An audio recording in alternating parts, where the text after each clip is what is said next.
Samantala, habang nakataya ang kampyonato sa isang winner-take-all Game 7, higit pa sa basketball ang pinaghuhugutang ng motibasyon ni TNT import Chris Macalo. Ayon sa dating NBA player, nagsisilbing inspirasyon sa kanya ang alaala ni Divine Adili at Rene Baterbonia habang naghahanda ang tropang 5G para sa pinakamahalagang laro ng season. Ang ibang detalye alamin sa pag-abante ni Zeus Valdez.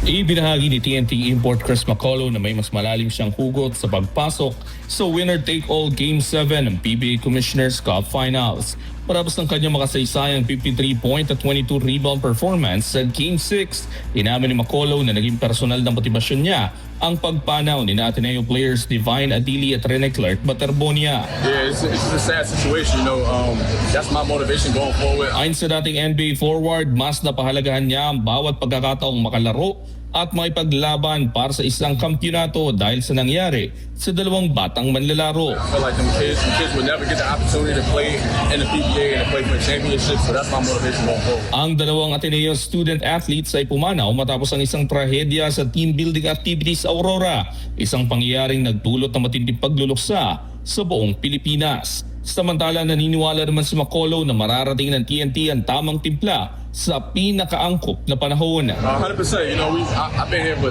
almost 3 weeks already. We played a lot of games so far. Binigyang diin din niya na lumalakas na samahan nila ni Jordan Hedding at iba pang kakampi sa tropang 5G. Me and Jordan play good together. Me and Pagoy play good together. So I'm happy the chemistry is working well. Matapos buhatin ng TNT sa Game 6, muli siyang aasahan sa paghabol ng kupunan para sa kampyonato. At pagdating sa pinakamalaking laban ng season, simple ang kanyang plano. And then just don't shy away from the moment, shoot my shots, and just be aggressive. Ngayon, habang nakatutok ang lahat sa Game 7, dadalhin ni Macalo hindi lamang ang hangaring magkampiyon, kundi pati ang alaala ng dalawang kabataang hindi na nagkaroon ng pagkakataong tuparin ang sarili na ng mga pangarap sa basketball.